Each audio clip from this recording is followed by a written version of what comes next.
मध्य प्रदेश में होने वाले विधानसभा चुनाव से पहले मंत्रिमंडल विस्तार की अटकलें जारी हैं।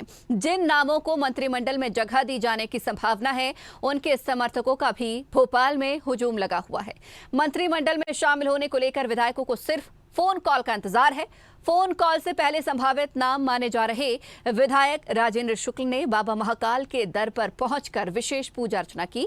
उसके बाद वो उज्जैन से भोपाल के लिए प्रस्थान कर चुके हैं। तो वहीं भोपाल में राहुल लोधी भी फोन कॉल का इंतजार कर रहे हैं। जालम सिंह पटेल अपने क्षेत्र में सक्रिय हैं। उनके बंगले पर सन्नाटा पसरा हुआ है। साथ ही विधायक गौरी शंकर बिसेन के बंगले पर पिछले 3 दिनों से समर्थकों का हुजूम है। बिसेन के समर्थक उन्हें मंत्री बनने के पहले ही बधाई देने पहुंच रहे हैं। उनके बंगले पर पहुंचकर गौरी शंकर बिसेन से खास बातचीत की स्वदेश न्यूज की एसोसिएट एडिटर मुक्ता पाठक ने। स्वदेश न्यूज में इस वक्त मेरे साथ बातचीत के लिए मौजूद हैं गौरी शंकर बिसेन जी। बीजेपी के बहुत ही वरिष्ठ नेता हैं, 7 बार से लगातार विधायक हैं, 2 बार सांसद रहे हैं, पिछले 2 साल से पिछड़ा कल्याण वर्ग में अध्यक्ष हैं। 3 दिन से लगातार शिवराज सिंह चौहान के मंत्रिमंडल विस्तार की अटकलें जारी हैं। बिसेन जी का नाम लगभग फाइनल हो चुका है, बस इंतजार है तो एक फ़ोन कॉल का, जब उसके बाद वो राजभवन जाके शपथ लेंगे। तो चलिए हम इनसे बातचीत करते हैं, जानते हैं कि क्या सोच रहे हैं। सर, इस वक्त आप इंतज़ार कर रहे हैं उस एक फ़ोन कॉल का, उसके बाद आप राजभवन जाएंगे, क्या कहेंगे? माननीय मुख्यमंत्री जी, इस समय मैं जबलपुर ज़िले में, जैसी जानकारी सामने आ रही है, माननीय मुख्यमंत्री के आने के बाद में कोई निर्णय होगा। ये भी सही है कि 2-3 दिन से मीडिया के माध्यम से जानकारी आ रही है कि मंत्रिमंडल का विस्तार होना है। थोड़ा सा हमको इंतजार करना पड़ेगा। जब अनुकूल समय मिलेगा, माननीय मुख्यमंत्री जी समय निकाल करके संभवतः मंत्रिमंडल का विस्तार करेंगे। चलिए, आप उस फ़ोन कॉल का इंतज़ार कर रहे हैं, लेकिन आपका नाम तो लगभग फाइनल है। हमें भोपाल रहने को कहा गया है और मुझे लगता है कि थोड़ा सा माननीय मुख्यमंत्री के कार्यक्रमों में से महामहिम राज्यपाल महोदय से परामर्श के बाद में कोई समय तय होगा और मंत्रिमंडल का विस्तार और शपथ विधि का कार्यक्रम होगा। चलिए, ऐसा लग रहा है जैसे कि आपका और राजेंद्र शुक्ल जी का नाम फाइनल हो गया, तीसरे में पेच कुछ फंस रहा है। क्या कहेंगे आप? आपको ऐसा लग रहा है कि बहुत लेट हो रहा है ये मंत्रिमंडल विस्तार, क्योंकि मुश्किल से 2.5-3 महीने बचे हैं अब चुनाव को? नेतृत्व ने सोच समझ के निर्णय लिया है। जब नेतृत्व ने सोच समझ के निर्णय लिया होगा तो उचित निर्णय लिया होगा। क्या लग रहा है कि कहीं जो वरिष्ठ नेता है, जैसे अमित शाह जी लगातार भोपाल आ रहे हैं, लगातार मीटिंग्स कर रहे हैं, बैठ के कर रहे हैं, और वो कह रहे हैं जितने भी जो वरिष्ठ बीजेपी के नेता हैं उनको मनाना चाहिए, उनको जो है बाकी जो नेता हैं वो उनसे बातचीत करें। तो क्या ये उसका परिणाम है कि जो मंत्रिमंडल विस्तार? मैं तो इस समय में पार्टी का एक अत्यंत महत्वपूर्ण आयोग का चेयरपर्सन हूँ।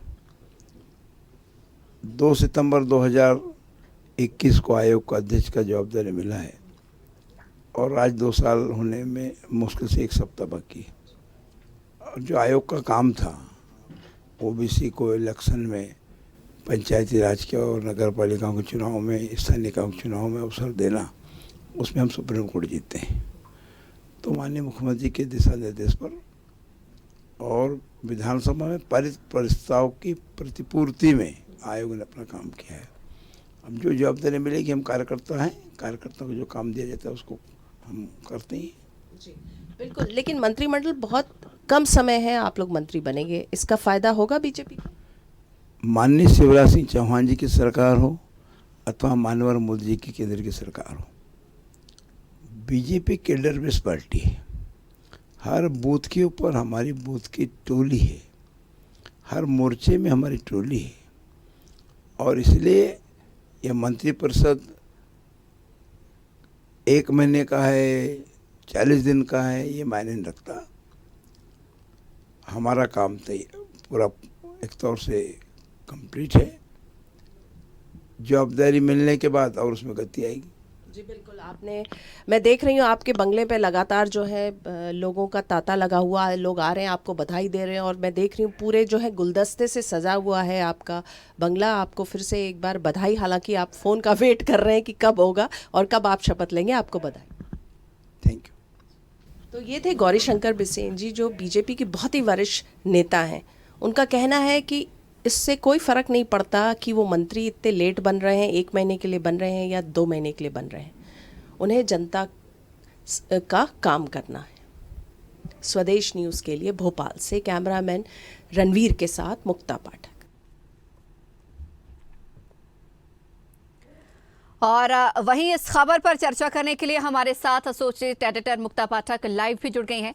मुक्ता जी, जिस तरीके से अटकलें अब तक लग रही थी कि मंत्रिमंडल का विस्तार होना है, लेकिन अब फाइनल वो दिन आ गया है। आज शाम 7 बजे लगभग तमाम जो लोग हैं वो पहुंचेंगे। किन नामों पर फाइनल मोहर मानी जा रही है? बिल्कुल, आज जो है ऐसा लग रहा है कि जैसे कि जो 3 दिनों से सबकी धड़कनें रुकी हुई थी, आज वो सांस ले पाएंगे। 3 नामों पे क्लैरिटी हो गई है, राजेंद्र शुक्ल, गौरीशंकर बिसेन और राहुल सिंह लोधी। इस बीच में मैं आपको बताना चाहूंगी कि कृष्णा गौर जो है वो कोप भवन में चली गई हैं। रामपाल सिंह लगातार कोशिश कर रहे हैं कि उनको मिल जाए, उनको 4th जो सीट खाली है वो उसके दावेदार वो बनना चाह रहे हैं। तो ये लगातार जो है इस तरह से नाराज़गी की भी खबरें आ रही हैं। और मैं आपको एक और बात बताना चाहूँगी, सुलोचना रावत जो एक बहुत बड़ा नाम है, जिसको कांग्रेस से उपचुनाव से पहले बीजेपी में लाया गया था, उनको भी प्रॉमिस किया गया था कि उनको जो है मंत्री बनाया जाएगा, लेकिन ऐसा लग रहा है कि उनको मंत्री नहीं बनाया जाएगा। तो लगातार हम देख रहे हैं, देखिए कि इसमें जो है जो पूरा जो चुनाव होना है उसको देखकर ये पूरे चेहरे जो हैं वो तय हो रहे हैं। विंध्य की बात करें, वहाँ के बहुत बड़ा नाम है राजेंद्र शुक्ल, ब्राह्मण वोट है। गौरीशंकर बिसेन बहुत दिनों से वो नाराज चल रहे थे बीजेपी से, और वो बालाघाट, छिंदवाड़ा, सिवनी में जो पवार कम्युनिटी है उसको रिप्रेजेंट करते हैं, बहुत बड़ा वोट बैंक है, इसलिए साधने के लिए उनको जो है कैबिनेट का बर्थ दिया जा रहा है। और राहुल सिंह लोधी है, इसमें पूर्व मुख्यमंत्री उमा भारती को बताया जा रहा है कि देखिए हमने आपके भतीजे को अकोमोडेट किया, आप जो है अब प्रसन्न हो जाइए, बीजेपी से नाराज मत रहिए। तो ये 3 जो नाम फाइनल हुए हैं इन समीकरणों के कारण हुए, लेकिन इस बीच में हम देख रहे हैं कि जो महिला का जो रिप्रेजेंटेशन है वो शायद नहीं हो पा रहा है। कृष्णा गौर, जैसा मैंने आपको बताया, कोप भवन में चली गई। उनको लगता है कि वो दावेदार है, अच्छी दावेदार है, क्योंकि वो महापौर भी रह चुकी हैं, और पूर्व मुख्यमंत्री बाबूलाल गौर की वो पुत्रवधू हैं। और सुलोचना रावत जो हैं उनको तो प्रॉमिस किया था बीजेपी ने, लेकिन उनको नहीं दे रहे हैं। और उसके बाद रामपाल सिंह की भी अगर हम बात करें तो मध्य प्रदेश की राजनीति में नरेंद्र सिंह तोमर जो केंद्रीय मंत्री हैं, उसके बाद अगर कोई जो ठाकुर वोट को रिप्रेजेंट करता है वो है रामपाल सिंह, और वो मुख्यमंत्री शिवराज सिंह के हनुमान भी माने जाते हैं, करीबी भी माने जाते हैं। तो क्या ये जो क्लोजनेस है वो इस चुनाव में खत्म हो रहा है? क्योंकि वो लगातार कोशिश कर रहे हैं, वो नाराजगी भी जता रहे हैं, वो कह रहे हैं कि अगर उनको मंत्री नहीं बनाया गया तो लगातार वो ये बातें कह रहे हैं। तो देखिए अभी क्या होता है। जो खबरें आ रही हैं, इन 3 नाम जो मैंने आपको बताया, गौरीशंकर बिसेन, राजेंद्र शुक्ल और राहुल सिंह लोधी, तीनों को कह दिया गया है कि आप भोपाल में बने रहिए। उम्मीद ये जताई जा रही है कि 7 बजे के आसपास जब मुख्यमंत्री अपने जबलपुर दौरे से लौटेंगे तो 8 बजे के आसपास इन लोगों को शपथ दिलाई जा सकती है। लेकिन जब हमारी राजभवन में बात हुई तो अभी उनका कहना है कि वहां पे कोई सूचना नहीं है। लेकिन तो ये अटकलों का दौर है, लेकिन ऐसा लगभग तय है कि आज इनको शपथ दिलाई दी जा सकती है, ये 3 लोगों को। चौथे नाम पे जो है वो एक क्वेश्चन मार्क बना हुआ है, क्योंकि बहुत सारे जो नेता हैं वो नाराज चल रहे हैं। जी हाँ, लेकिन मुक्ता जी, जिस तरीके से अभी आप कह रही हैं कि 3 नामों पर फाइनल मोहर हो गई है, लेकिन 3 नाम ऐसे भी हैं जो नाराज चल रहे हैं। चौथा पद अभी भी खाली है, यानी कि संभावना नाराजगी बढ़ने की अभी भी है। एक तरफ तो बीजेपी क्षेत्रों को साधने की कोशिश कर रही है, चाहे हम महाकौशल की बात करें, जी। विंध्य की बात करें या फिर किसी समाज विशेष लोधी वोटर्स की हम बात करें, साथ रही है, लेकिन बाकियों को एक तरफ से कहीं ना कहीं नाराज भी करेगी। 2 महीने बचे हैं लगभग चुनाव के, तो क्या बीजेपी को इसमें फायदा होगा?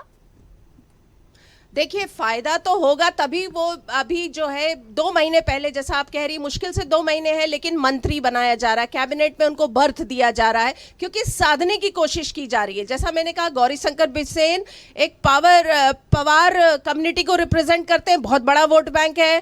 राजेंद्र शुक्ल ब्राह्मण कम्युनिटी, बहुत बड़ा वोट बैंक है।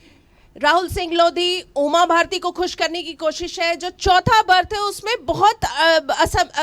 बहुत कंफ्यूजन है, क्योंकि जैसा मैंने आपको बताया, कृष्णा गौर नाराज हो रही हैं, सुलोचना रावत का नाम है लेकिन उनको नहीं कंसिडर किया जा रहा है। बीच में बात आ रही थी कि प्रहलाद सिंह पटेल के छोटे भाई जालम सिंह पटेल को लिया जा सकता है, लेकिन हम अभी उनके बंगले पे गए थे तो वहां सन्नाटा पसरा हुआ है। वो क्षेत्र में है, यानी कि उनके नाम पे रजामंदी नहीं हुई है। लेकिन ये 3 नाम जो मैं आपको बता रही, रामपाल सिंह लगातार जो है वो फील्डिंग कर रहे हैं, वो कोशिश कर रहे हैं कि चौथे नाम पे जो है उनका नाम हो जाए, क्योंकि वो एक बहुत बड़ा जो ठाकुर वोट है और एक बहुत बड़े ठाकुर लीडर के रूप में, जैसा मैंने कहा, नरेंद्र सिंह तोमर के बाद जो दूसरा ठाकुर लीडर मध्य प्रदेश में है वो रामपाल सिंह है, और वो मुख्यमंत्री शिवराज जी के क्लोज भी है। लेकिन ऐसा लग रहा है कि ये क्लोजनेस इस वक्त काम आएगी कि नहीं आई, ये अब देखना होगा।